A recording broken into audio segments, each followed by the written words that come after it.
I'm going to quickly go through some of section 4.1, mainly so that you guys can have any of the answers to check over the work from the PowerPoints that were posted earlier this week.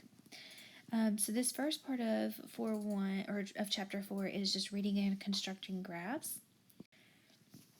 So we know that statistics is a branch of mathematics that provides us with the tools we need to organize and analyze real numerical data in order to make it meaningful and useful. So we're going to start by looking at some bar graphs. So we know that bar graphs is a graph that is used to display data and compare the sizes of different but related quantities. So here you can see a bar graph in this bottom right corner. And this one is showing you the hourly wage of workers in 6 occupations. And you can see along the horizontal axis is the occupation and the vertical axis has our dollars per hour. You can see that the title is hourly wages, the average hourly wages. And you notice that there are some equal spaces in between these bars. Those are all things there that represent or show you that that is a bar graph. So you want to make sure whenever you are creating bar graphs, you do have these labels of your horizontal and vertical axis in your titles. So just make sure that as you are working, you are doing that. So some of the information is readily available from the graph. You can see what is the highest hourly wage, what is the lowest hourly wage, just by looking at the shortest and tallest bar graphs there.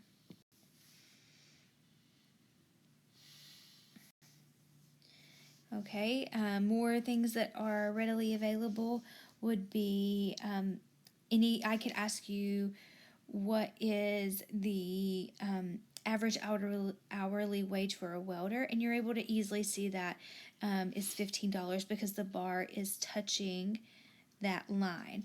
For these other bars where it is not exactly on the line, we would be estimating there. And you can see that here in the aircraft mechanics. We have to take a look and go, okay, well, if the line is at 20, it's about $22 there. Again, because the bar is falling between 2 marks on the vertical axis. Here we have a double bar graph, and it is showing you 2 different components at once. So we have computer component versus radiation and shield and no shield. And you will see here we have the radiation survival time in hours and then the components A through F. So there were some questions on these and I just want to make sure that you guys were able to answer them and get the correct answer. Just as a reminder that the shielded components are dark blue and the no shield are light blue, and you can see that here in my key.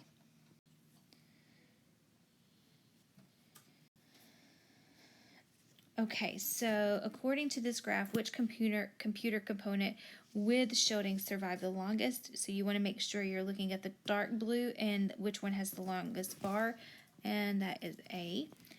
According to this graph, how much longer does component E survive when it is shielded compared to when it is unshielded? So we have component E, so I would say this is 7. No shield and 15 shielded. So all you have to do is 15 minus 7, which gives you 8. And this is in hours, 8, so 8 hours. According to this graph, what is the relationship between the survival times and whether or not the component is shielded. So you should be able to see that when a component is shielded, then it looks like that it is lasting longer than when it is not shielded. So let's take a look at some line graphs. So a line graph or broken line graph is a display that shows the change in quantity, usually as it changes over a period of time. And here in this example, you can see we have it in months along our x-axis or horizontal axis, and our number sold, so we're talking about tire sales here, is our vertical or y-axis. So answering some of these questions. If you have not done this, you may want to pause the video here and answer them and come back and see the answers. And here you can see the answers, and always, of course, you can let me know if you have any questions. So a double line graph, we can see two things at once, and here we have the median home prices in two cities, Dunville and Surf City, and the change over a year. So again, you can try these problems, pause the video, and of course you can come back and see your answers when you're ready. And here you can see the answers. That last question was just asking what was the lowest median home price in Dunville and when did it occur? So reading circle graphs or pie charts. A circle graph or pie chart is used to show what fraction of the whole of some quantity is represented by separate parts. Here you can see an example of a pie chart. So this gives us the distribution of questions containing on a comprehensive welding exam. The area of the circle represents the entire exam, and each little wedge shape represents the percentage of questions in each part. And then we should, of course, be able to add up each of these percentages here and get 100% because a circle graph is showing part of a whole. So what percent of the exam dealt with cutting? So when we look at cutting applications, we see 22%. Which question topic was asked about the least? So we're looking for what's that smallest amount. That would be your gauging applications of 8%. And then if there were 125 questions on the exam, how many would deal with quality control? So we have quality control is 16%. So you're going to do what is 16% of 125? So 0.16 times 125. And that gives you 20 questions.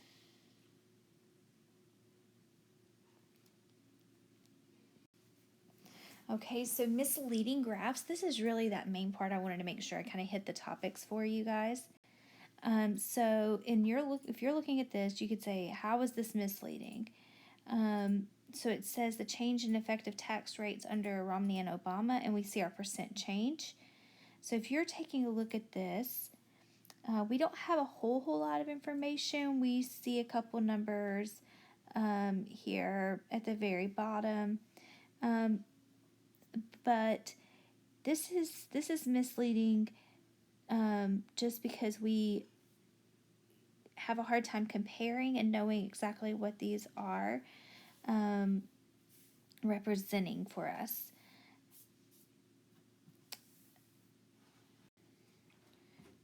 So looking at this, why is it better?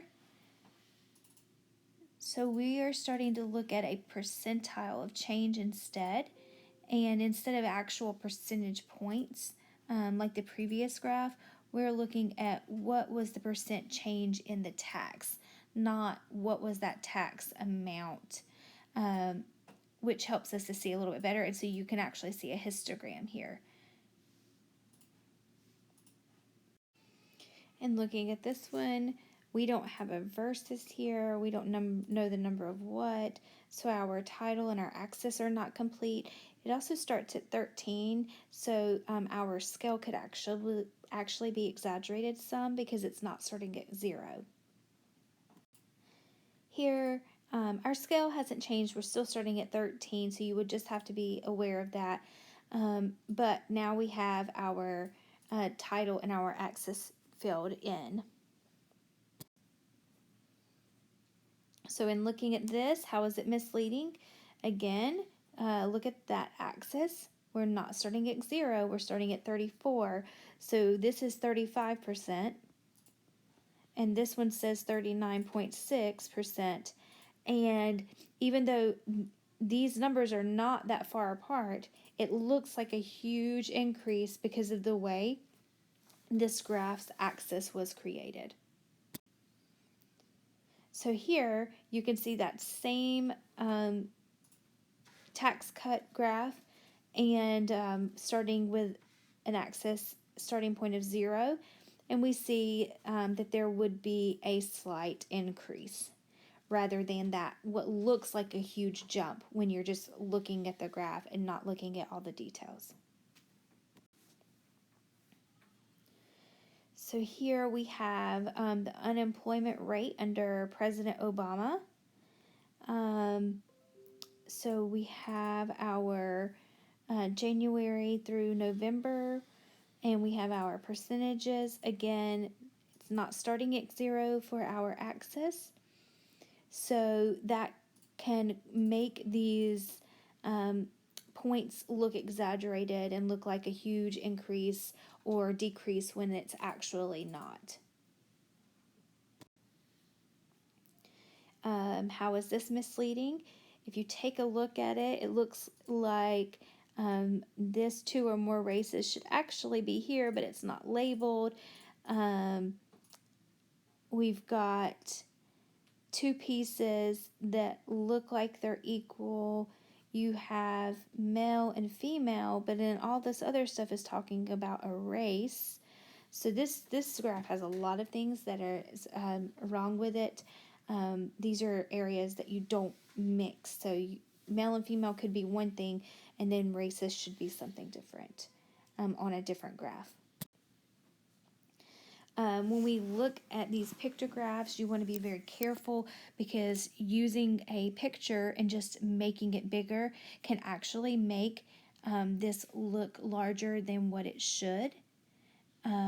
If you think about it, it would be better to have like 2 trash cans, and then you would stack them here for ever how high you needed. So 4 trash cans to get to that 160 million, rather than just enlarging the picture. Same thing here. It would be best to use smaller trash cans to make them and stack them instead of just enlarging the picture, because if you take this one little trash can and start trying to fill it in on the other ones, it starts looking like there's 4 in there rather than the just the 2 that it would need, or the 3 over here. So how is this misleading? This is a circle graph, and we know that circle graphs should add up to 100%. This definitely does not add up to 100%. Another pictograph, remember it's better to use a smaller image and stack rather than just enlarging. Another thing is this looks like a 3D graph, and we never use 3D graphs because it can alter the way that it looks, that the graph looks. And then here, of course, is some practice for you from your your textbook. And then don't forget to do that homework for 401 as part of your attendance for this week.